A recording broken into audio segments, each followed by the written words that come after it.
محمد كما صليت على إبراهيم وعلى آل إبراهيم في العالمين إنك حميد مجيد. قال الله تبارك وتعالى في كلامه المجيد: أعوذ بالله من الشيطان الرجيم. بسم الله الرحمن الرحيم.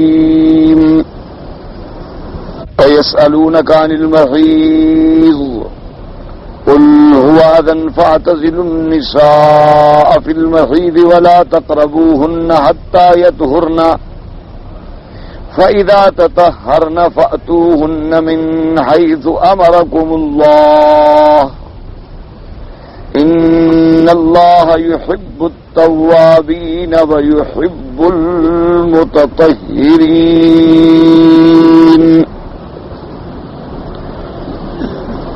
نساؤكم حرث لكم فأتوا حرثكم أنى شئتم وقدموا لأنفسكم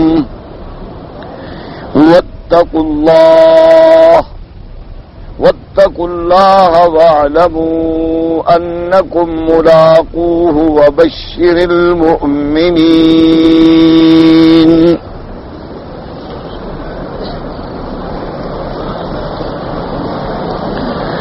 اب ان آیات مبارکہ میں اللہ تبارک و تعالی نے ارشاد فرمایا ہے کہ وَيَسْأَلُونَكَ عَنِ الْمَحِيضِ، اے میرے نبی صلی اللہ علیہ وسلم، آپ سے پوچھا جاتا ہے، پوچھتے ہیں حیض کی حالت میں مباشرت کے بارے میں. قل هو اذن، فرما دیجئے کہ وہ گندگی ہے. فاعتزلوا النساء فی المحیض، علیحدہ ہو جاؤ مباشرت سے عورتوں سے حالت حیض میں، اور ان کے قریب نہ جاؤ، یعنی مجامعت نہ کرو. اذا تطہرنا، جب وہ عورتیں اچھی طرح سے پاک صاف ہو جائیں تو پھر آئیں مباشرت کے لیے، جیسے کہ تم کو حکم دیا ہے، جہاں سے تم کو حکم دیا ہے اللہ تبارک و تعالی. اللہ تبارک و تعالی توبہ کرنے والوں کو، پاکیزہ رہنے والوں کو محبوب رکھتے ہیں. تمہاری عورتیں کھیتی ہیں تمہارے لیے، بس جس طرح چاہو برتو اپنی کھیتی کو. وَقَدِّمُوا لِأَنفُسَكُمْ، اور آگے کرو اپنے نفسوں کے لیے. وَاعْلَمُوا، اور جان لو، اللہ سے ڈرو اور جان لو کہ تم اللہ کو ملنے والے ہو. اللہ تبارک و تعالی نے خوشخبری دی ہے ایمان والوں کے لیے. اب مسئلہ سمجھیں کہ یہ سوال ہے حیض کی حالت کے بارے میں. اسی لیے حضرت ابن عباس رضی اللہ تعالی عنہ ارشاد فرماتے تھے کہ سب سے بہتر جماعت جو ہے کائنات میں، وہ جماعت ہے اصحاب رسول اللہ صلی اللہ علیہ وسلم کی، کہ انہوں نے حضور پاک سے ایسے سوالات نہیں کیے جو امت کے لیے مشکلات کا باعث بن جائیں، بلکہ انہوں نے ایسے سوالات کیے ہیں، اور بڑے محدود، کوئی تقریباً 20 یا 21 سوالات ہیں سارے. لیکن وہ سوالات ایسے ہیں کہ جس کا پوری امت کو قیامت تک فائدہ ہو. جیسا کہ آپ نے پڑھا ہے الحمدللہ، یسألونک عن الخمر والمیسر، صحابہ نے شراب کے بارے میں اور جوئے کے بارے میں سوال کیا کہ حضور شراب کا کیا حکم ہے، جوئے کا کیا حکم. اسی طرح سوال آیا یسألونک عن الشہر الحرام، اللہ کے نبی کے صحابہ نے سوال کیا کہ یہ حرمت والے مہینے جو ہیں 4، ان کا کیا حکم ہے. اسی طرح سوال کیا یسألونک عن الاہلۃ، کہ یا رسول اللہ صلی اللہ علیہ وسلم یہ چاند کا چھوٹا ہونا، بڑھ جانا، گھٹ جانا، پورا ہو جانا، پھر گھٹ جانا، اس کے بارے میں کیا احکام ہے اللہ کی طرف سے. اسی طرح سوال کیا یسألونک ماذا ينفقون، کہ ہم اللہ کے راستے میں کیا خرچ کریں. یسألونک عن الیتامی، یتامہ کے احکام کے بارے میں سوال کیا صحابہ کرام رضوان اللہ تعالی علیہم اجمعین نے. تو جتنے سوال ہیں، یعنی سارے قرآن مقدس میں اگر اسئلہ صحابہ پہ غور کیا جائے تو وہ ایسے سوالات ہیں کہ جن کا تعلق جو ہے قیامت تک کے لیے پوری امت کی ہدایت کا ذریعہ بن گیا. اسی طرح ایک سوال یہ تھا کہ یسألونک عن المحیض، حضور پاک صلی اللہ علیہ وسلم سے صحابہ نے سوال کیا کہ یا رسول اللہ صلی اللہ علیہ وسلم، عورت جب حیض کی حالت میں ہو تو اس وقت اس کے ساتھ مباشرت کرنے کا، مجامعت کرنے کے بارے میں کیا حکم ہے؟ اس لیے صحابہ نے ایک سوال کیا. سب سے پہلے تو یہ سمجھیں کہ عورتوں کے لیے دو قسم کے یعنی خون ہوتے ہیں، ایک حیض کہلاتا ہے اور ایک نفاس کہلاتا ہے.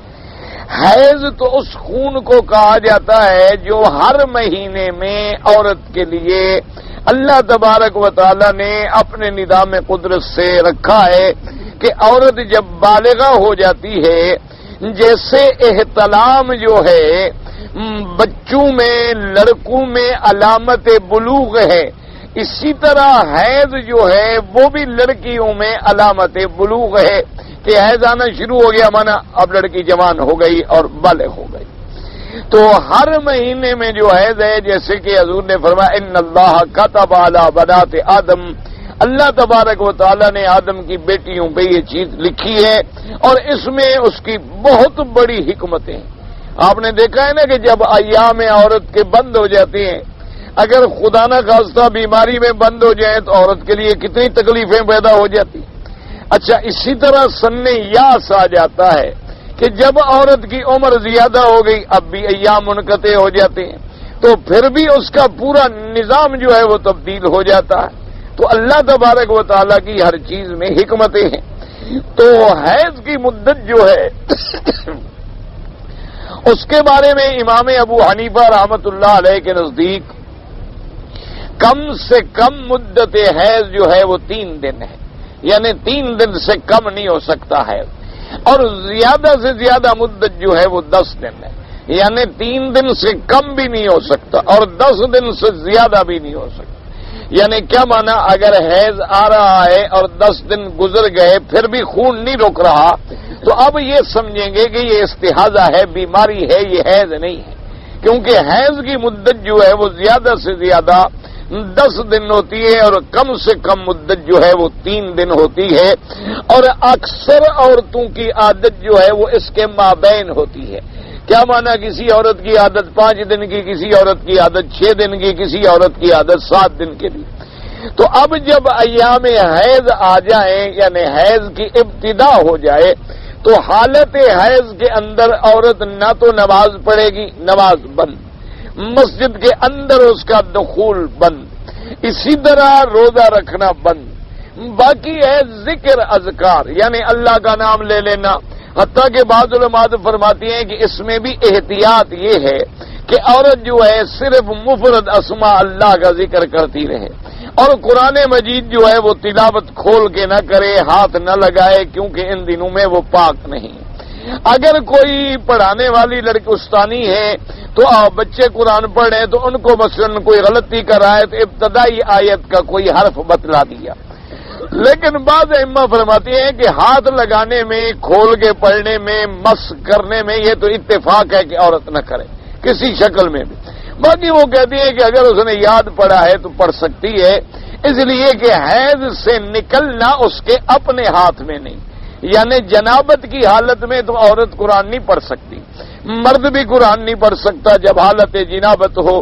جنابت کا معنی ہے کہ احتلام ہو گیا، جنابت کا معنی ہے کہ میاں بیوی نے غسل کیا، غسل اپنا مجامعت کی، جماع سے فارغ ہو گئے اور ابھی غسل نہیں کیا، تو یہ حالت جنابت ہے.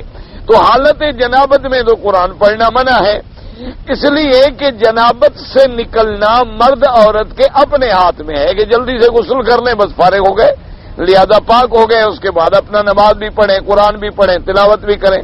لیکن حیض سے پاک ہونا اس کے اپنے ہاتھ میں نہیں ہے، وہ تو دن گزرے تو پاک ہو، اس سے پہلے تو وہ پاک ہی نہیں ہو سکتی.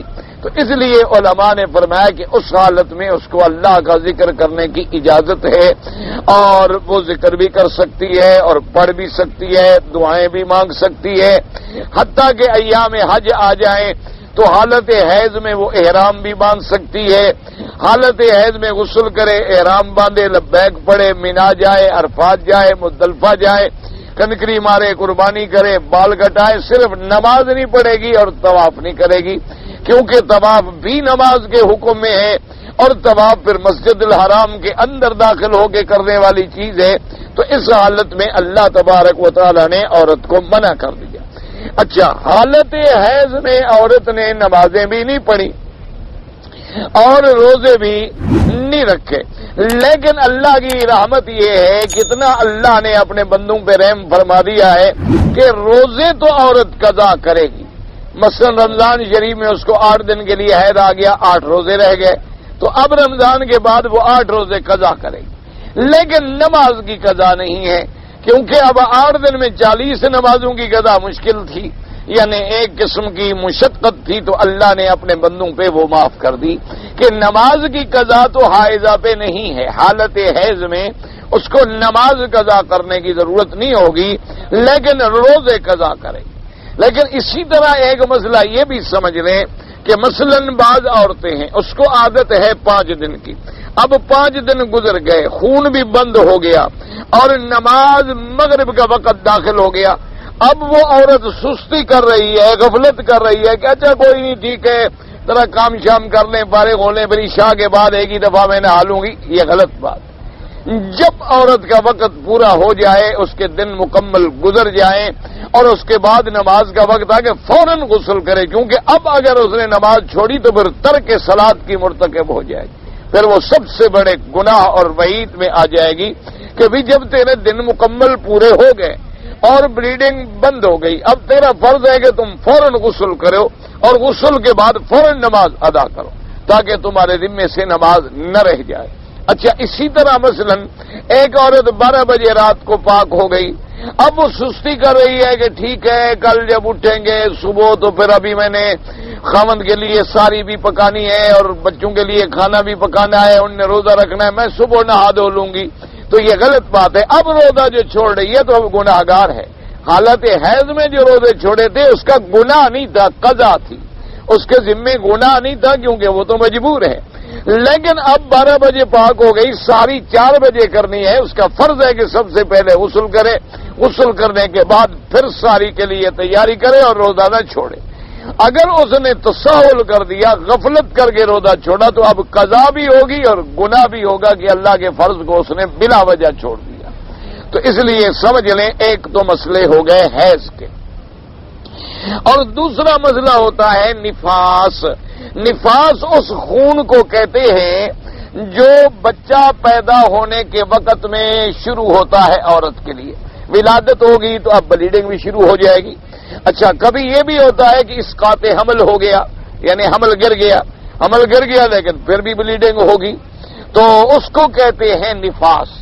اور نفاس کے بارے میں بھی یہ مسئلہ ذہن میں رکھ لیں کہ نفاس کی اقل مدت تو کوئی ہے ہی نہیں۔ یہ لوگوں میں ایک بڑا، اللہ رحمت کرے، یعنی غلط العام ہو گیا ہے کہ ہر آدمی یہ سمجھتا ہے کہ عورت کے ہاں اگر بچہ پیدا ہو تو بھی 40واں گزرے اور 40واں گزرے اور 40واں گزرے، جی ابھی 40 دن نہیں گزرے، ابھی 40 دن نہیں گزرے، 40 دن گزرے تو عورت پاک ہو، یہ بالکل جہالت ہے، یہ کوئی مسئلہ نہیں، لوگوں نے خود گھڑا ہوا ہے یہ مسئلہ اپنے عقل سے۔ اصل مسئلہ یہ ہے کہ بچہ پیدا ہونے کے بعد جب خون بند ہو جائے، چاہے 1 دن کے بعد بند ہو جائے عورت پاک ہوگی، ختم، 2 دن کے بعد بند ہو جائے تو عورت پاک ہو گئی، 3 دن کے بعد بند ہو جائے عورت غسل کرے پاک ہو گئی، نماز پڑھے، روزہ رکھے، میاں بیوی ملے، کھائے، سب کچھ، کوئی پابندی نہیں، مسجد میں آئے، حرم میں آئے، جہاں آئے، کوئی پابندی نہیں۔ 40 دن کا مسئلہ یہ ہے، سمجھیں کہ بچہ پیدا ہونے کے بعد خون آ رہا ہے، اب خون آ رہا ہے، ہفتہ گزر گیا، دوسرا گزر گیا، تیسرا گزر گیا، چوتھا گزر گیا، اب 40 دن تک ہم انتظار کریں گے کہ خون بند نہیں ہو رہا۔ اگر خون بند ہو جائے تو پھر تو عورت پاک ہو گئی، ختم ہو گئی بات، چاہے 2 دن کے بعد بند ہو جائے، 3 دن کے بعد بند ہو جائے، 4 دن کے بعد بند ہو جائے، 7 دن کے بعد بند ہو جائے۔ جیسے آج کل مثلا ماشاءاللہ جدید انتظامات ہیں، بچے ہسپتالوں میں پیدا ہوتے ہیں اور وہاں باقاعدہ سارے انتظامات ہوتے ہیں. وہ قبل ولادت عورتوں کو انجیکشن دے دیتے ہیں، ٹیکے دے دیتے ہیں، ولادت کے فوراً بعد صفائی کے لیے انجیکشن دے دیتے ہیں، دوائیں دے دیتے ہیں اور 2-3 دن میں صاف ہو جاتی ہے. تو اس کا مطلب یہ نہیں ہے کہ اب وہ 40 دن انتظار کرتی رہے. جب خون بند ہو گیا، یقین ہو گیا کہ خون بند ہو گیا، بس ختم، عورت پاک ہو گئی. اب اگر رمضان المبارک کا مہینہ ہے تو روزے بھی رکھے، نماز بھی پڑھے، مسجد میں بھی آئے، خاوند کے لیے بھی حلال، یہ کوئی مسئلہ نہیں جی. ابھی تو 40 دن نہیں گزرے، ابھی تو 40 دن نہیں گزرے ہیں، 40 دن کے لیے بیٹھے ہوئے ہیں سارے. تو یہ بالکل ایک جہالت ہے اور غلط بات ہے جو لوگوں کے دماغ میں بیٹھی ہوئی ہے. ہاں اب مسئلہ یہ ہے کہ خون بند نہیں ہو رہا. مثلا صبح خون بند ہو گیا، شام کو پھر آ گیا، شام کو خون بند ہو گیا، صبح اٹھی عورت تو پھر نشان لگ گیا، پھر خون آ گیا. تو اب کیا کریں گے؟ اب ہم 40 دن تک دیکھیں گے. 40 دن کے بعد بھی خون بند نہیں ہوا، اب خون پھر آ رہا ہے. تو 40 دن گزرنے کے بعد عورت پاک ہو گئی، اب غسل کر لے گی چاہے خون آ رہا ہو. اس کو کہتے ہیں استحاضہ. اب وہ نفاس نہیں ہے، وہ بیماری کا خون ہے. یعنی صحابہ فرماتی ہیں بعض عورتیں حضور کے زمانے میں ایسی تھی بیچاری کہ غسل کرنے کے لیے برتن میں بیٹھتی تو برتن سارے خون کے بھر جاتے، یعنی اتنی بلیڈنگ ہو رہی ہے.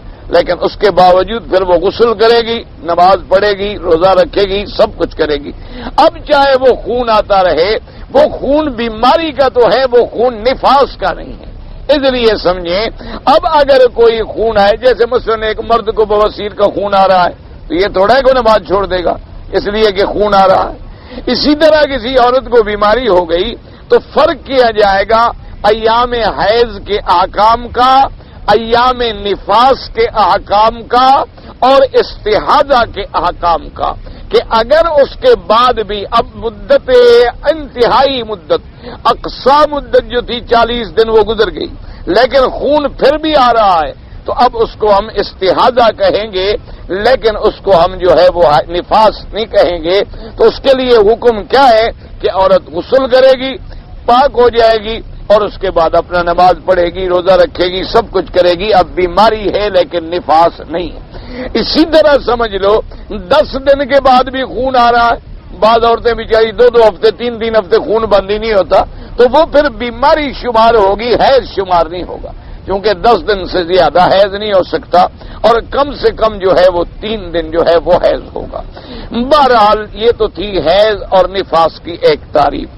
سوال کرنے کی وجہ کیوں پیش آئی کہ جب حضور کے صحابہ کرام رضوان اللہ علیہم اجمعین تشریف لے آئے مدینہ منورہ میں، حضور پاک سرکار مدینہ صلی اللہ علیہ وسلم کے آنے سے پہلے مدینے کے اندر یہود آباد تھے. ان کی بستیاں تھیں بنو نذیر، بنو قریظہ. تو یہ یہودیوں کے بڑے بڑے علاقے تھے، بڑے بڑے ان کے قلعے تھے، بڑی جائیدادیں تھیں. اور یہ اصل میں مدینے کے لوگ نہیں تھے. ایک بات سمجھ لیں، یہ سب اسی طرح یروشلم سے آئے تھے، شام سے آئے تھے. اور آنے کا مقصد بھی یہ تھا کہ ان کو کتابوں میں پتا تھا کہ ایک نبی پیدا ہوں گے محمد الرسول اللہ صلی اللہ علیہ وسلم، اور مکے میں پیدا ہوں گے اور مدینہ منورہ میں ہجرت فرمائیں. تو یہ لوگ اپنے ملک چھوڑ کے آ گئے تھے کہ جب حضور آئیں گے تو سب سے پہلے ہم مسلمان ہو جائیں گے، ہم اسلام لے آئیں گے. اسی طرح جب ان کی حضور پاک کی نبوت سے قبل بعض کافروں کی یہودیوں سے لڑائی ہو جاتی تو وہ اس وقت بھی کہا کرتے تھے کہ بھی اب تو تم ہم سے لڑ لو، لیکن ایک وقت آئے گا ایک اللہ کے نبی پیدا ہوں گے جن کا نام محمد مصطفیٰ ہوگا، احمد مجتبی ہوگا صلی اللہ علیہ وسلم. مولدہ بمکہ، مکے میں پیدا ہوں گے، وہ مہاجرہ بیثرب، اور یثرب کی طرف یعنی مدینہ المنورہ کی طرف وہ ہجرت کریں گے. تو جب وہ آئیں گے تو ہم ان پہ ایمان لائیں گے اور پھر ہم تم کو فتح کریں گے. لیکن خدا کی قدرت یہ ہے کہ لما بعث رسول اللہ صلی اللہ علیہ وسلم، جب سرکار مدینہ صلی اللہ علیہ وسلم کی بعثت ہو گئی، حضور پاک کی ولادت ہو گئی، پھر حضور کو نبوت مل گئی. اب یہودی جو تھے وہ حسد میں آ گئے، حسدا من عند انفسهم، حسد کا شکار ہو گئے کہ انتقلت النبوت من ولد اسرائیل الى ولد اسماعیل، انہوں نے کہا کہ اب نبوت جو ہے وہ بنو اسرائیل سے نکل گئی، پہلے تو نبوت تھی بنو اسرائیل میں، اور اللہ کے نبی پیدا ہوئے ہیں ولد اسماعیل میں۔ اس تباغض و حسد کی بنا پر انہوں نے حضور صلی اللہ علیہ وسلم پر ایمان نہ لے آئے، اب حضور کی صفتیں بگاڑنے لگ گئے، تورات کو تعریف کر ڈالا اور صفت رسول پاک صلی اللہ علیہ وسلم میں تعریف کر دی، ورنہ یہ لوگ جو ہیں بنو نذیر، بنو قریظہ، بنو قینقاع، یہ بڑے بڑے قبائل تھے یہود کے جو مدینہ منورہ میں آباد تھے، اور اسی لیے آباد تھے۔ مدینہ ان کا وطن اصلی نہیں تھا، یعنی یہود کا وطن اصلی مدینہ منورہ نہیں ہے، بلکہ وہ تو آئے تھے یروشلم سے، شام سے، وہاں سے آگے یہاں صرف انتظار کر رہے تھے حضور صلی اللہ علیہ وسلم کا، لیکن جب حضور آ گئے بغض میں آ گئے، اسلام نہ لے آئے، لیکن رہتے اسی طرح مدینہ منورہ میں تھے۔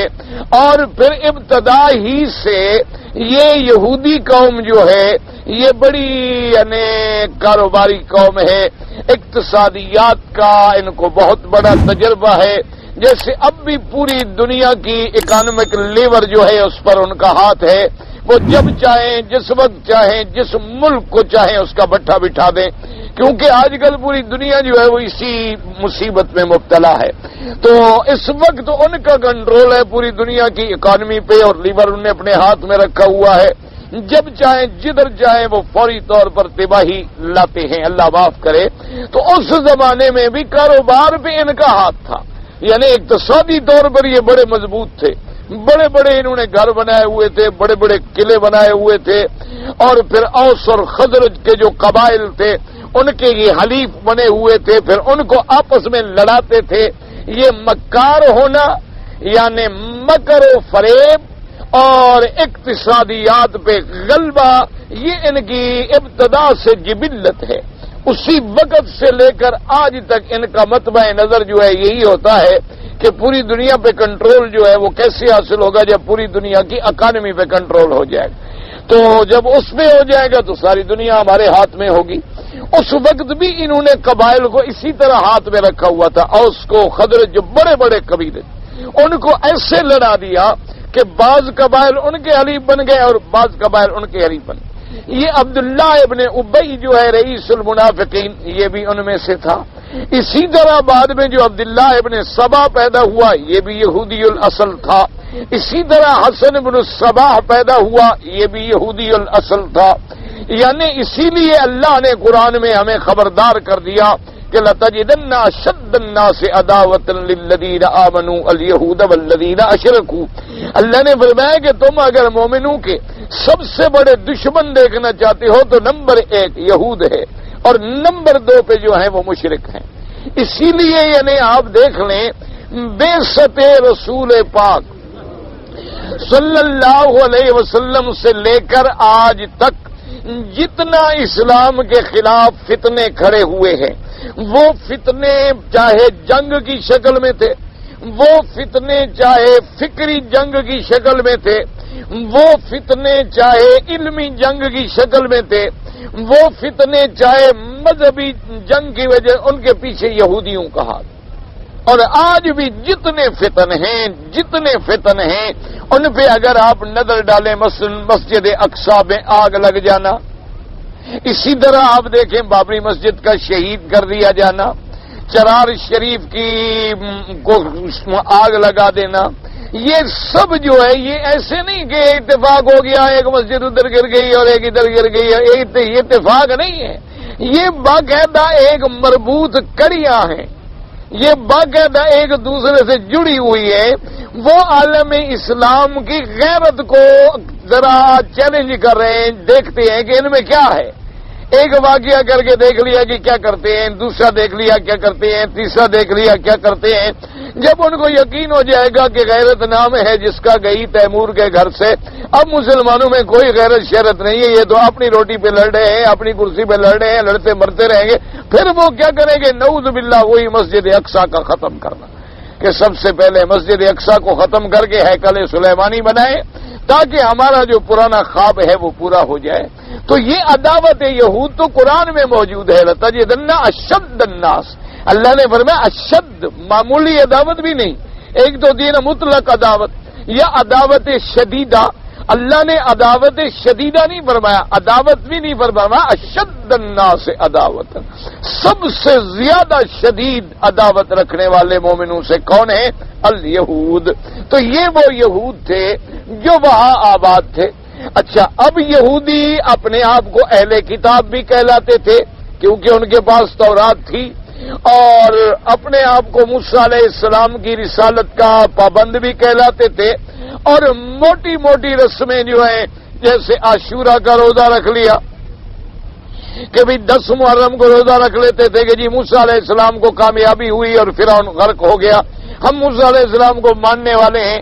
اچھا، یہ موٹی موٹی باتیں مان لیتے تھے جیسے آج کل مسلمان موٹی موٹی باتیں مان لیتا ہے، لیکن جن باتوں پر مسلمان کو ضرب پڑتی ہو وہ نہیں مانتا، وہ کبھی نہیں مانے، سوال ہی پیدا نہیں ہو. مسلمان کو کہہ دو جی حضور کا سبحان اللہ جی حضور پہ تو قربان ہو جائے، اور جی میں بچے محمد مدنی پہ قربان کر دوں، سود نہیں چھوڑے گا. حضور کے نام پہ بچے قربان کر دے گا، کاروبار سودی کرے گا. یہ کون سا اسلام ہوا؟ فتؤمنون ببعض الکتاب وتکفرون ببعض. یہ تو وہی بات ہو گئی کہ تم اللہ کے قرآن کے کچھ حصوں کو مانتے ہو اور کچھ حصوں کا انکار کرتے ہو. اچھا، اپنی بیٹی کو جائیداد دینی پڑے، سوال پیدا نہیں ہوتا، بخار آ جائے گا.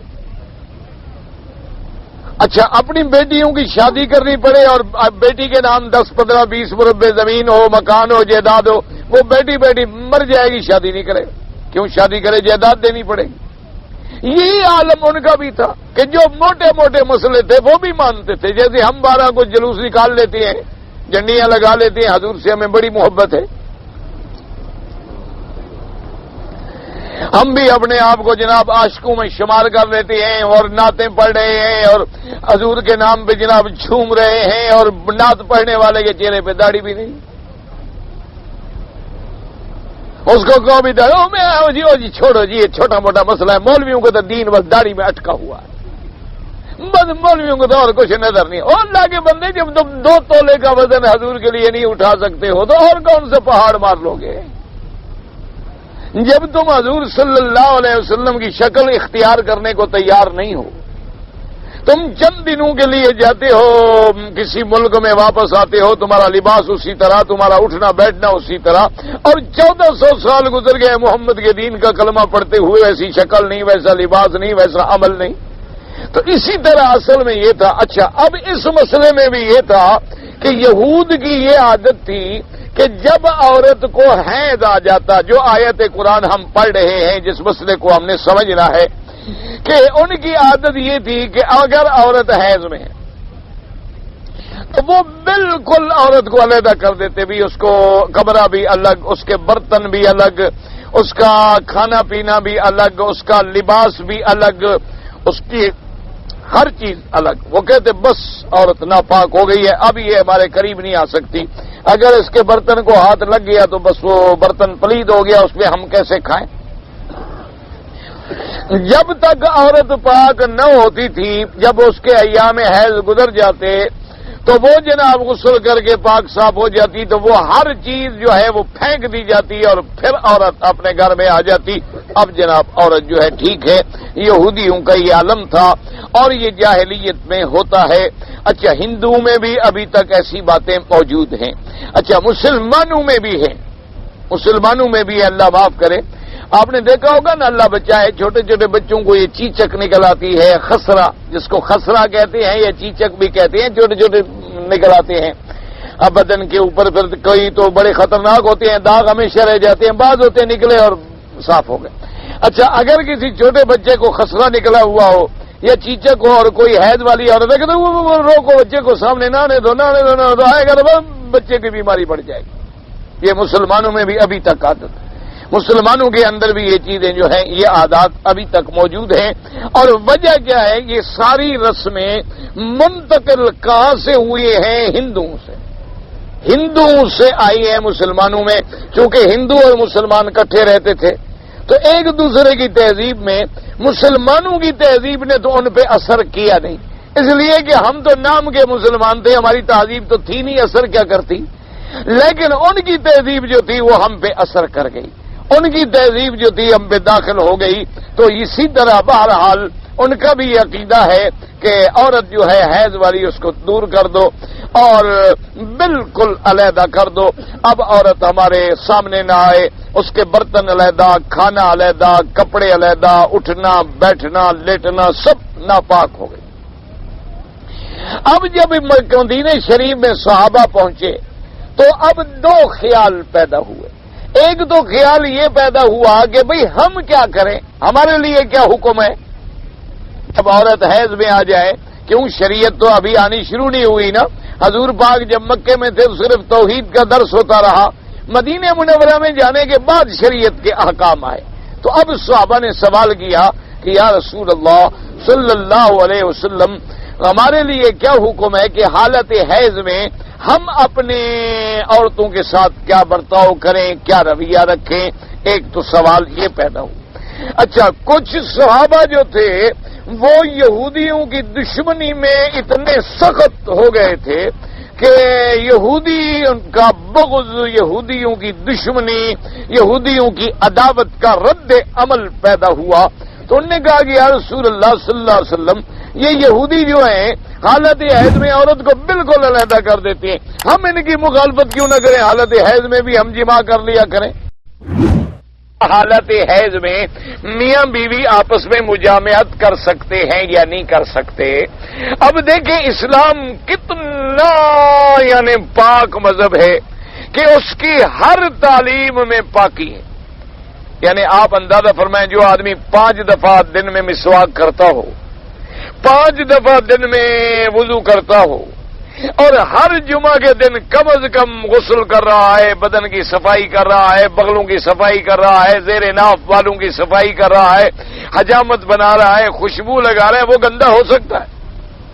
وہ ایک دفعہ میں نے ایک اخبار میں پڑھا تھا، کسی انگریز افسر کا ایک خان سامہ جو تھا، تو یعنی کھانا پکانے والا جو تھا وہ مسلمان تھا، تو اس نے درخواست دی اپنے اس انگریز افسر کو کہ مجھے شدید نزلہ ہے، زکام ہے اور بڑی سخت تکلیف ہے، مجھے مہربانی کر کے مجھے 2 دن کی رخصت دی جائے، کیونکہ میں نزلے کی حالت میں پانی بہ رہا ہے اور برا حال ہے، اور پھر آپ کا کھانا پکاؤں گا تو آپ کو بھی بیماری لگ سکتی ہے، تو لہذا مہربانی کر کے مجھے 2 دن کے لیے چھٹی دی جائے۔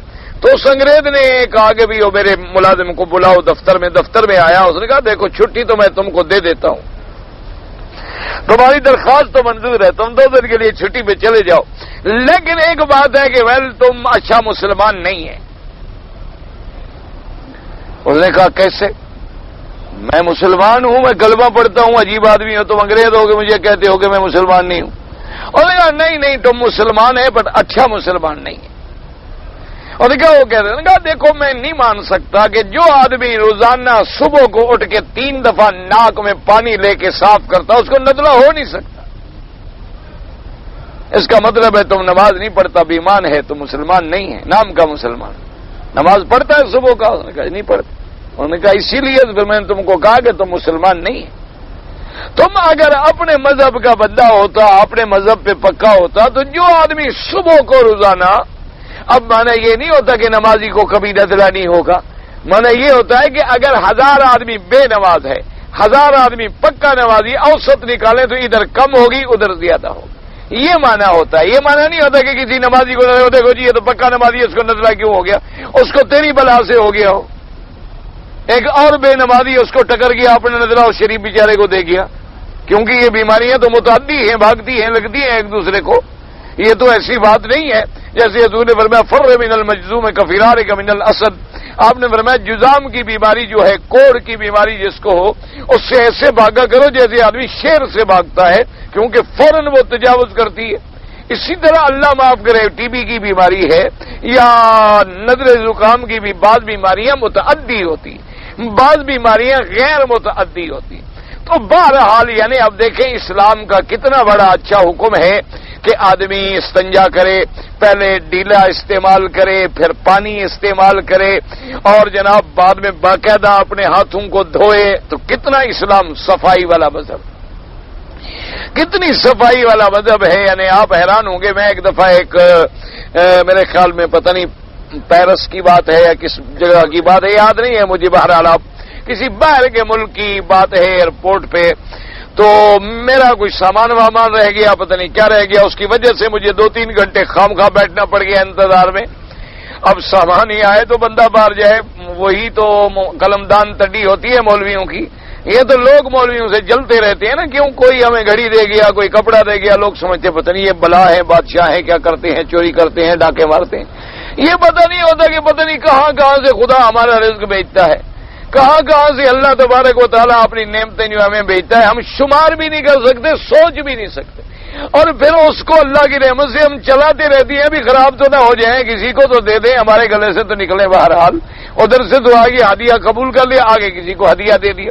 اچھا، جس کو ہدیہ دیا اس کے لیے بھی ہم مولوی صاحب بڑے آدمی بن گئے. یار اتنی قیمتی ہدیہ مولوی وکیل نے ہمیں دے، نہیں پتہ نہیں ہے تو کسی اور نے دیا تھا. میرا تھوڑا ہے کہ میں نے اپنے گھر سے تمہیں دیا تھا. یہ اپنے گھر سے مولوی مر جائے خیرات نہ کرے.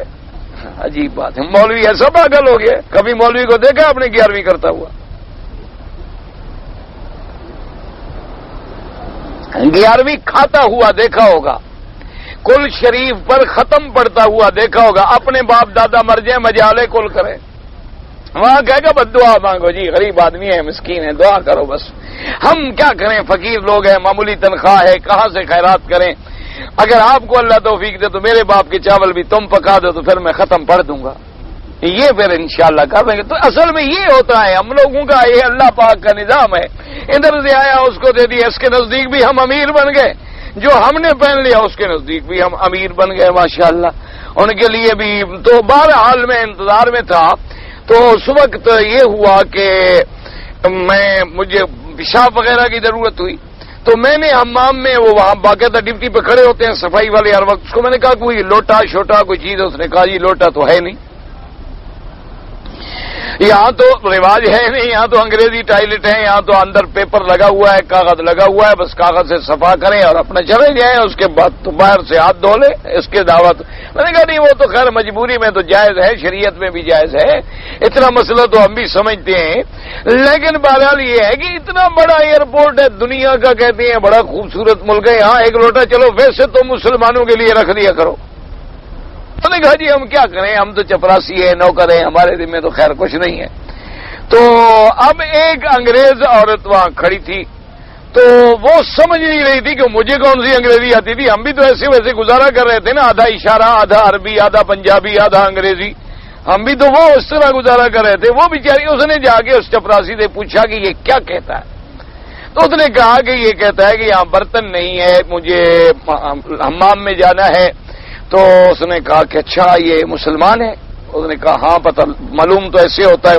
تو وہ انگریز عورت جناب دوڑی گئی، اس نے جا کے بوتل خریدی پانی کی بوتل خرید کے، تو واپس آ کے اس نے وہ پانی اور عقل اس کا دے گے، اس نے ضائع نہیں کیا، اپنی تربز میں پانی ڈالا اور خالی بوتل آ کے مجھے پیش کیجیے، آپ اس بوتل کو استعمال کر لیں چونکہ آپ کا مذہب آپ کو اجازت نہیں تھا. اور مجھے بڑی خوشی ہوئی ہے کہ مسلمان کتنا صاف ستھرا ہے. تو اب اسلام کی تعلیم کا یعنی اتنا اثر ہوتا ہے. اب پانی کی بوتل یعنی میرے لیے تو وہی لوٹے کا کام دے گئی نا، پانی کی بوتل بھر کے ہم حمام چلے گئے. تو الحمدللہ آرام سے ہم نے استنجا بھی کر لیا، آرام سے وضو بھی کر لیا، اللہ کی رحمت سے نماز بھی پڑھ لی، اللہ نے نصیب کر دی، اللہ کی رحمت سے نصیب ہو گئی، ورنہ ہم کیا اور ہماری بساط کیا. تو بار صورت کہنے کا مقصد یہ تھا کہ اسلام اتنا حکم دیتا ہے کہ فرمایا ان اللہ یحب التوابین یحب المتطہرین، پاک رہنے والوں کو اللہ بڑا محبوب رکھتے ہیں. جتنا پاک رہو گے، بدن پاک، دل پاک، عقیدہ پاک، مسجد پاک، لباس پاک، ایک گندا چیز لگ جائے فوراً دھو ڈالو، ورنہ تمہاری عبادت قبول نہیں، تمہاری نماز قبول نہیں. تم نے بصل کھا لیا جماعت میں نہ آؤ، تھوم کھا لیا جماعت میں نہ آؤ، تیرے منہ سے بدبو آ رہی ہے جماعت چھوڑ دو، اللہ کے نبی دور جا کے نماز پڑھو، ورنہ اپنا منہ صاف کرو، کسی دوسرے کو تکلیف کا باعث نہ بنو. اور فرمایا کہ مرد اگر ہے تو خوشبو لگائے، اور حضور پاک نے فرمایا کہ دنیا کی چیزوں میں سب سے پہلے نمبر پر جو حضور کو محبوب ہے وہ خوشبو ہے. آپ نے فرمایا کہ حبب الی من الدنیا بثلاث، 3 چیزیں ہیں جو مجھے محبوب ہیں. الطیب، سب سے پہلے حضور نے فرمایا خوشبو. خوشبو جو ہے یہ اتنی حضور کو محبوب تھی، اور اس زمانے میں زیادہ خوشبو جو ہے وہ تھی مسک، جسے آپ کہتے ہیں نا مشک، کستوری جسے کہتے ہو یہ، اور انبر، اسی طرح عطر عود، یہ جو عرب لوگ استعمال کرتے ہیں عطر عود، یہ بھی حضور کے زمانے میں استعمال ہوتا تھا. اسی طرح ورد، گلاب، یہ بھی استعمال ہوتا تھا. بہرحال مقصد یہ ہے کہ خوشبو کا.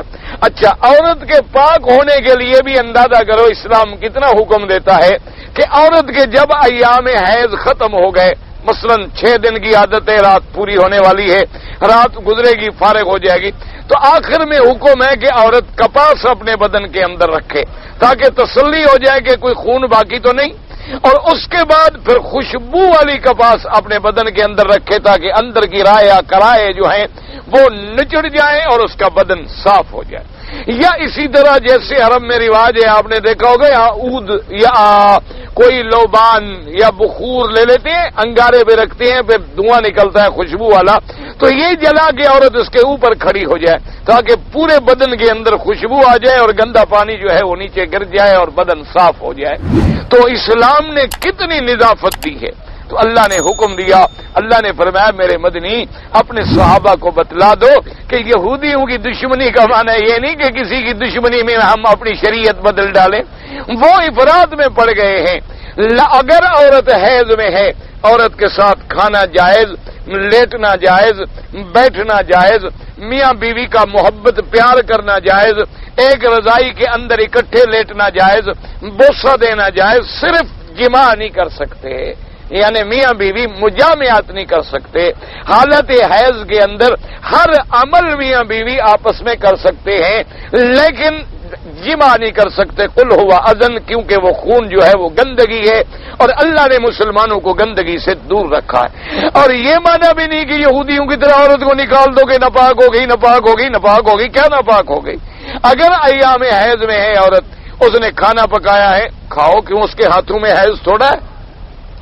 اسی لیے حضور پاک صلی اللہ علیہ وسلم کی ایک صحیح حدیث مبارک ہے کہ میرے آقا نے، سرکار مدینہ نے، اللہ کے کروڑوں صلاۃ و سلام ہوں، ایک دفعہ بی بی عائشہ سے فرمایا کہ ناولینی کہ یہ مسجد سے مجھے ایک پرچہ جو ہے، مسلح جو ہے اٹھا کے دے دو. تو بی بی نے عرض کیا نا حائض یا رسول اللہ، حضور میں حیض میں ہوں تو میں مسجد سے پرچہ کیسے اٹھاؤں؟ آپ نے فرمایا عجیب عورت، تمہارے کوئی ہاتھوں میں حیض ہے؟ اللہ کی بندی، حیض ہے تو کیا ایسے کہ اپنے کمرے میں بیٹھے بیٹھے اٹھا لو، کیونکہ کمرہ اور مسجد بالکل قریب تھی نا حضور کا. یہی تو کمرہ مبارک ہے نا جس میں حضور کا روضہ مبارک ہے، اور ساتھ یہی مسجد ہے. تو آپ نے فرمایا اندر بیٹھے بیٹھے وہاں سے پرچہ اٹھا لو، ہاتھوں کو کیا ہے، اگر ہاتھ اندر چلا گیا تو کیا ہو جائے گا. تو اس لیے اسلام نے کتنا حکم دیا ہے کہ نہ تو عورت سے ایسی نفرت کرو کہ جیسے یہود، اور نہ اتنا تجاوز کرو کہ حالت حیض میں بھی جمع کر لو. تو اس سے بھی اسلام نے منع کر دی.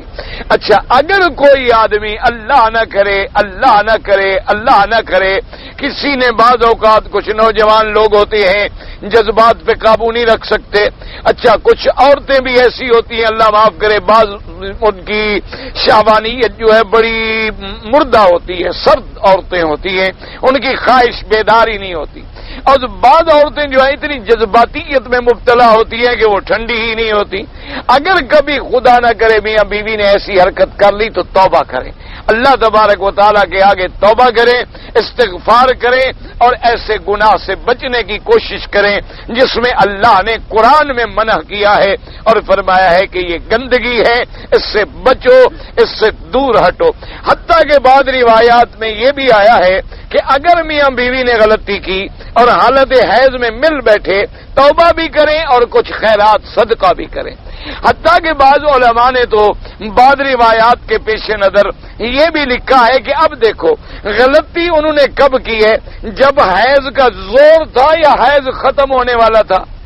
بعض آدمی ہمارے ہوتے ہیں نا، اللہ پاک معاف کرے مسلمان، اللہ ہمیں آپ کو سب کو ہدایت دے.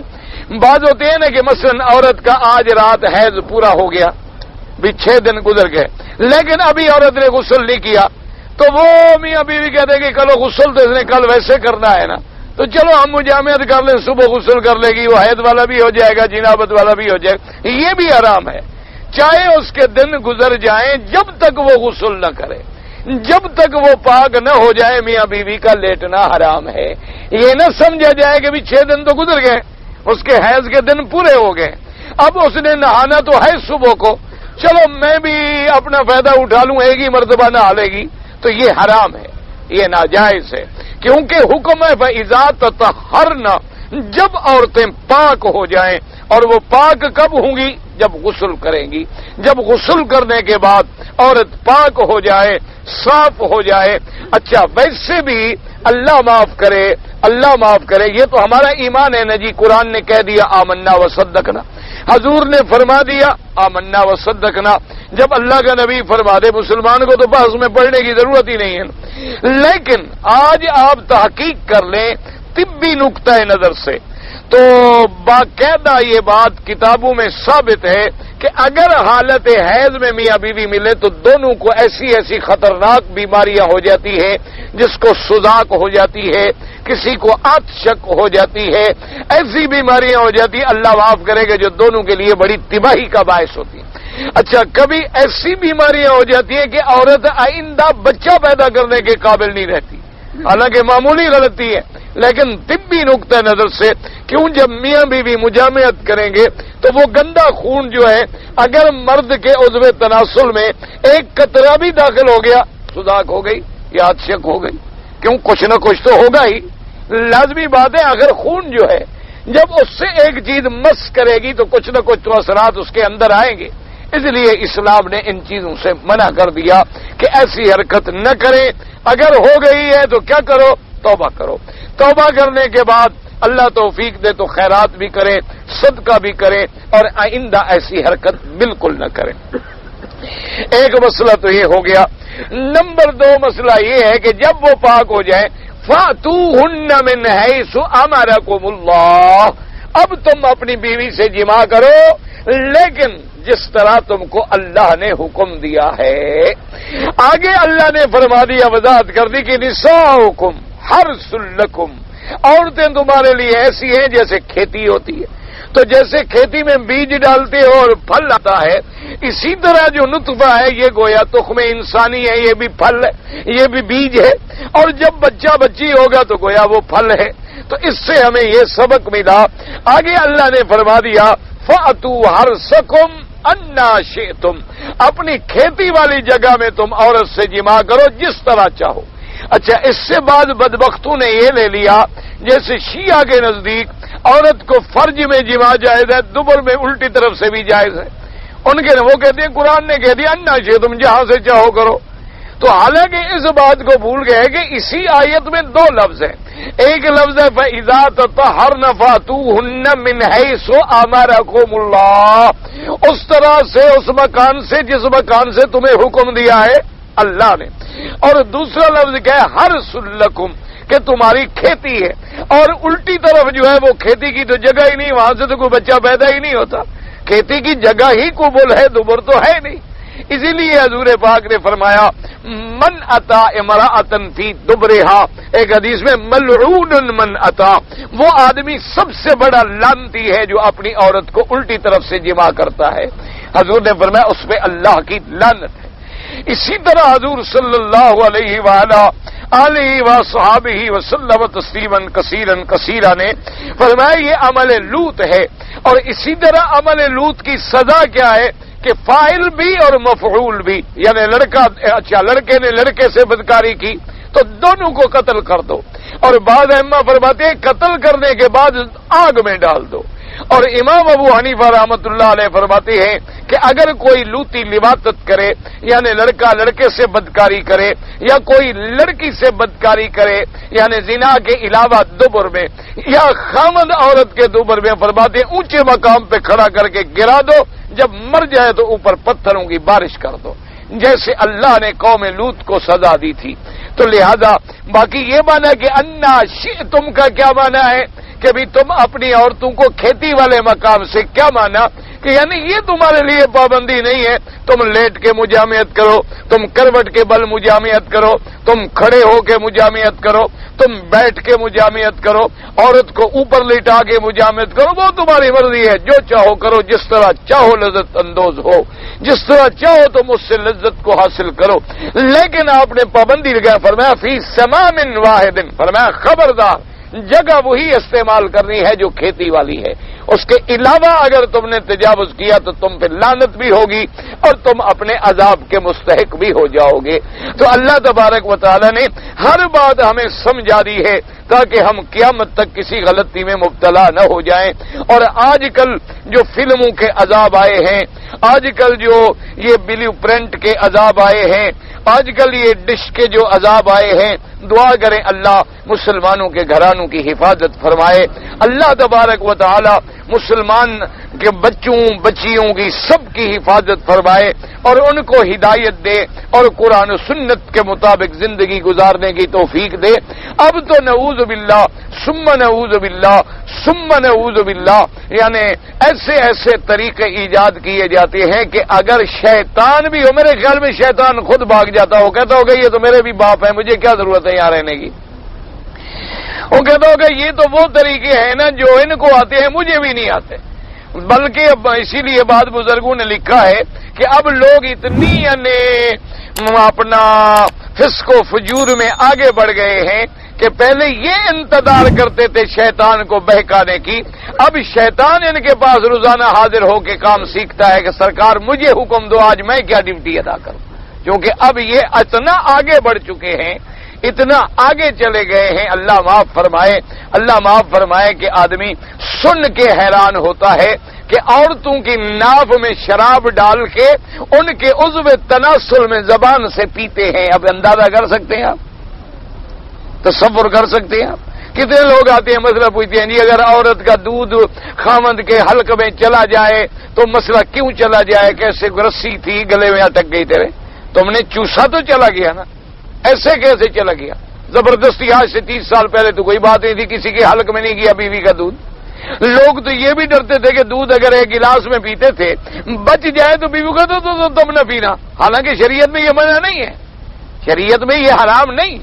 آدمی میاں بیوی آپس میں اکٹھے بیٹھ کے دودھ پی سکتے ہیں، روٹی کھا سکتے ہیں، ایک برتن میں دودھ پی سکتے ہیں، لیکن اتنا ڈرتے تھے کہ جی دودھ ہے اور ایک گلاس میں ہے اور میرا بچا ہوا ہے یا بیوی کا بچا ہوا میں کیسے پی لوں؟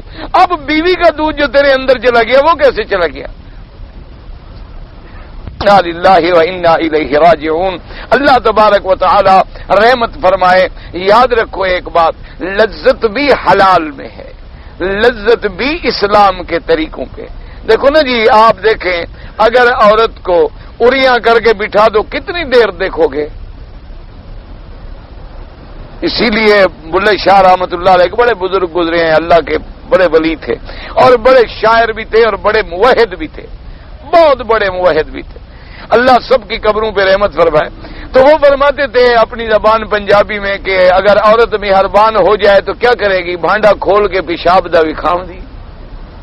پنجابی زبان میں انہوں نے لکھا تھا کہ عورت اگر تجھ پہ مہربان ہو جائے تو آخری مہربانی کیا کرے گی؟ کہ پیشاب کا برتن تمہیں دے دے گی کہ آؤ تم بھی اس سے جو حاصل کرنا چاہتے ہو کر لو۔ جگہ تو وہی پیشابی والی ہے، جگہ تو وہی گندگی والی۔ یہ کون سی ایسی جگہ ہے کہ اس کے لیے آدمی اتنا نعوذ باللہ ذلیل ہو جائے؟ باپ چھوڑ دیا، ماں چھوڑ دی، خاندان چھوڑ دیا، عورتیں بچوں کو چھوڑ رہی ہیں، بچے ماں باپ کو چھوڑ رہے ہیں، تباہ ہو رہے ہیں، برباد ہو رہے ہیں۔ انجام کیا ہے آخر؟ وہی ایک مقام جو پیشاب کا ہے۔ اچھا، جب آدمی اس شہوانیت سے فارغ ہو جائے پھر کہتا ہے بیوی ہے تو یہ بھی اٹھ جائے میرے کمرے سے، نکلے دوسری جگہ جائے، میں سوؤں تو صحیح۔ 2 منٹ کے بعد تو نفرت کا یہ عالم ہوتا ہے، تو اس سے پہلے اس کے لیے مرنے کی کیا ضرورت ہے؟ اچھا، اسی طرح یاد رکھیں عورت پردے میں ہے عزت ہے، عورت گھر میں ہے عزت ہے، اس کے چہرے پہ کسی کی نظر نہیں پڑی عزت ہے، اس کو خاوند کے بغیر کسی نے ہاتھ نہیں لگایا عزت ہے۔ جب تم اس کو اوپن ایئر تھیٹر بنا دو گے، کھلا دروازے والا فلم گھر بنا دو گے، بس جو آیا پانی پی کے چلا گیا، تو پھر وہ عورت عورت نہیں رہتی، پھر وہ عورت جو ہے وہ عورت نہیں رہتی، بلکہ وہ تو ایک بدبودار لاش ہوتی ہے۔ ایک جلدی پھرتی ننگی لاش ہے کہ پر چل رہی ہے، اس کو عورت کہلانے کا کوئی حق نہیں ہے۔ آخر میں اللہ نے فرمایا وَقَدِّمُوا لِأَنفُسِكُمْ، کیا مانا کہ تم جب میاں بیوی مجامعت کرو تو اس وقت بھی دعا کر لو اللہم جنب الشیطان عنا وجنبنا ما رزقتنا منہ، اللہ شیطان کے حملے سے ہمیں بچانا تاکہ جو تیری اولاد پیدا ہو وہ شیطان کے حملے سے محفوظ رہے اور تیری اولاد آگے تیرے لیے نجات کا ذریعہ بنے۔ اس لیے وَقَدِّمُوا لِأَنفُسِكُمْ فرمایا وَاتَّقُوا اللَّهَ، اللہ سے ڈرو، وَاعْلَمُوا أَنَّكُمْ مُلَاقُوهُ، اور یاد جان لو کہ تم نے اپنے اللہ کے آگے جانا ہے، اور تیری یہ ہر حرکت جو ہے تم یہ نہ سمجھو کہ میں تو بیوی سے کر رہا ہوں، کون دیکھ رہا ہے؟ اللہ تو جان رہے ہیں نا، اللہ تو جاننے والے ہیں نا تم نے بیوی سے کیا کیا، اللہ تو جاننے والے ہیں نا کہ تم بیوی کو کیسے استعمال کرتے ہو، بیوی سمجھ رہے ہو یا مشین بنائی ہوئی ہے، بیوی سمجھ رہے ہو یا اس کو تم نے طوائف اور کنجری گھر میں بنایا ہوا ہے، بیوی سمجھ رہے ہو یا گھر میں تم نے رقاصہ رکھی ہوئی ہے، بیوی سمجھ رہے ہو یا فلم چلا کے اس کو ٹریننگ دے رہے ہو؟ تو اس لیے اللہ نے فرمایا جان لو تم نے میرے پاس آنا ہے، اور جب میرے پاس آؤ گے تو مجھے تو ایک ایک ذرے کا پتہ، لیکن آخر میں فرمایا وبشر المؤمنین، میرے مدنی ایمان والوں کو خوشخبری دے دو، جو ایمان والے ہیں اور قرآن و سنت کے تابع ہیں ان کو بشارت دے دیں۔ دعا کریں اللہ ہمیں بھی مسلمان بنائے، اللہ ہمیں بھی ایمان والا بنائے، اللہ ہمارے بچوں کو بھی ہدایت دے، علم دے، حیا دے، اللہ سب کو اطاعت والدین اطاعت نصیب فرمائے۔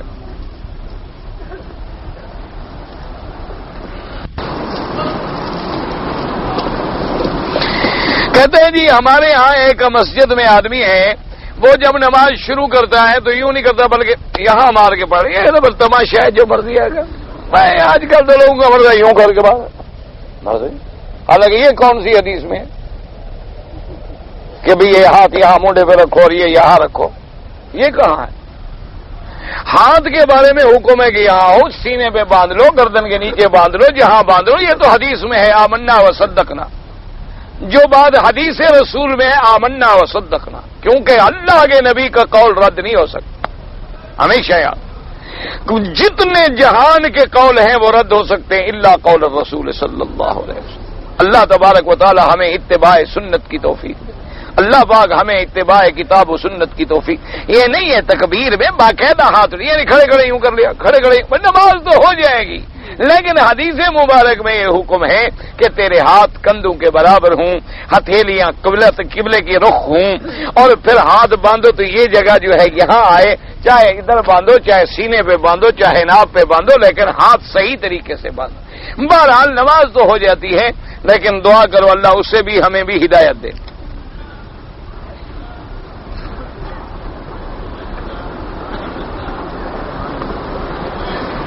ایک آدمی نے پاکستان میں جا کے پیر کے گھر میں شادی کی ہے کہ جہاں پر پتہ نہیں کیا ہوتا رہتا ہے، مجھے پڑھا جمعرات کو 7 راتیں ہوتی رہتی ہیں، تو 2 فائدے ہو گئے نا، پیر کی لڑکی بھی مل گئی، 7 جمعراتیں کھانا بھی مل گیا، فائدے ہو گئے نا بابا، یہی تو فائدہ ہے پیروں کے پاس جانے کا، باقی حلال حرام تو قبر میں جواب دیں گے اللہ کو، تو فائدے تو ہو گئے نا، ایک تو بھی شادی ہو گئی تمہاری، 7 جمعراتیں، پھر 40ویں، پھر 30ویں، 11ویں شریف، 12ویں شریف، 27ویں شریف، 23ویں شریف، ہمارے یہاں تو بس شریف ہی شریف ہے نا، اور تو ہے ہی کچھ نہیں نا۔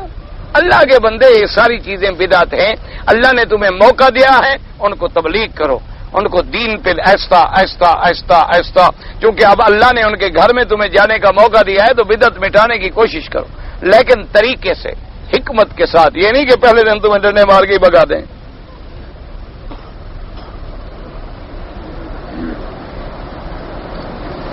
ایک آدمی ہے وہ کہتا ہے کہ جو آدمی قبر پہ سجدہ کرتا ہے شرک کرتا ہے، لیکن وہ جانتا نہیں ہے، تو ابھی بھی نہیں جانتا، سمجھ لے آ کے۔ نہ جاننے کا کیا مطلب؟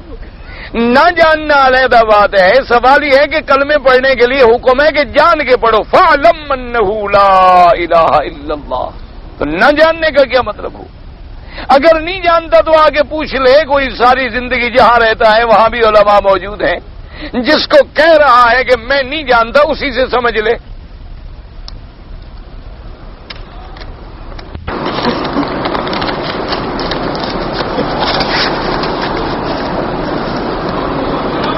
پتہ نہیں کیا لکھا ہے، کتب کا کیا مطلب ہے، وہ کس مجھے تو نہیں پتہ ہے آپ نے لکھا کیا، کتب کا کیا مطلب مجھے نہیں سمجھ آئی۔ شادی کے وقت لڑکی کا روپے لینا لڑکے والوں سے حرام ہے یا جائز؟ شادی کے وقت لڑکی کا روپے لینا، ہاں لڑکی کو حق المہر دیا جائے، یہ سنت ہے۔ سمجھو مسئلہ، نکاح ہو رہا ہے، حق المہر طے ہو گئی 5,000 10,000، یہ لڑکی کا ہے، لڑکی کو دے دیں۔ یہ ماں باپ کا نہیں ہے کہ ماں باپ وصول کر لیں، یہ لڑکی کا ہے۔ ماں باپ بھی جتنا دینا چاہتے ہیں لڑکی کو دے دیں تاکہ وہ اپنا گھر بنا لے بیچاری اپنی حیثیت کے مطابق، یہ تو منع نہیں، یہ تو سنت ہے۔ اگر ایک آدمی کسی دنیاوی غرض سے یا لالچ سے اپنے امام کو چھوڑ دے اور کسی دوسرے امام کا اتباع کرے، پھر تو کسی کا نہیں کر رہا، اپنے نفس کا کر رہا ہے۔ جو دل میں خواہش آئی اس کی کر لے، ادھر فائدہ نظر آیا ادھر چلا گیا، ادھر فائدہ نظر آیا ادھر چلا گیا، نتیجہ یہ ہوگا کہ 2 کشتیوں پہ پاؤں رکھ کے کھڑے ہو جاؤ، انجام دیکھ لو گے۔ ایک کشتی ادھر چلی جائے گی، ایک ادھر، یہ حضرت غرق، یا ٹانگیں پھٹ جائیں گی، کچھ تو ہوگا نا 2 طریقوں سے۔ وہ تو مقام ہوتا ہے ان لوگوں کا جن کو اللہ نے علم دیا ہے، وہ فیصلہ کرتے ہیں کہ اس وقت کس مسئلے پر کس کے قول کے عمل کرنے سے امت کا فائدہ ہے، وہاں جا کے پھر وہ کرتے ہیں۔ اگر میرے جیسا کوئی آدمی اس کے نہیں، میاں بیوی میں جھگڑا ہو گیا، غصے میں آ کر طلاق دیا، تو محبت میں بھی کبھی کوئی طلاق دیتا ہے؟ اللہ کے بندے، یہ بھی کبھی سنا ہے آدمی رات کو گھر جائے اور بیوی سے کہے کہ آج مجھے آپ سے بڑا پیار ہو رہا ہے اس لیے طلاق پیش کرتا ہوں؟ کبھی ایسا ہوا؟ غصے میں ہی دیکھا طلاق ہو جاتی ہے، فکر نہ کرو۔ غصے میں دو، لڑکے دو، طلاق ہے۔ بسم اللہ کی جگہ جو 786 لکھتے ہیں، یہ قرآن و حدیث میں ثابت نہیں ہے، علماء نے لکھا ہے کہ بدعت ہے۔ ہاتھیوں کی فوج پر ابابیل نے جو بارش کی تھی وہ کس جگہ تھی؟ آپ کو کیا ضرورت ہے، کیا تکلیف ہو گئی ہے؟ وادی محصر میں ہے، مینا میں جا کے دیکھو۔ ہمارے یہاں لوگ نفل نماز بیٹھ کے پڑھتے ہیں، آدھا ثواب ملتا ہے آدھا نہیں ملتا۔ حالت احرام میں اگر میں نے آئس کریم کھا لی، بہرحال کوئی دم شم تو نہیں پڑے گا، لیکن اگر خوشبو تیز ہو تو نہیں کھانی چاہیے۔ اگر خوشبو غالب ہے، مانا یہ ہوتا ہے کہ خوشبو غالب ہو تو نہ استعمال کرو، اگر خوشبو مغلوب ہے اور باقی چیزیں غالب ہیں تو کوئی حرج نہیں۔ اگر دم باجے ادا کرنا مکے میں ضروری ہے، بالکل مکے میں ضروری ہے۔ میں کبھی کبھی خواب دیکھتا رہتا ہوں، بہرحال مجھے خواب کی تعبیر آتی نہیں ہے، یہ کسی اور بزرگ کو پوچھیں جو نیک صالح لوگ ہوں، مجھ سے جیسے گناہگار سے پوچھ کے کیا کرو گے؟ اللہم صلی علی سیدنا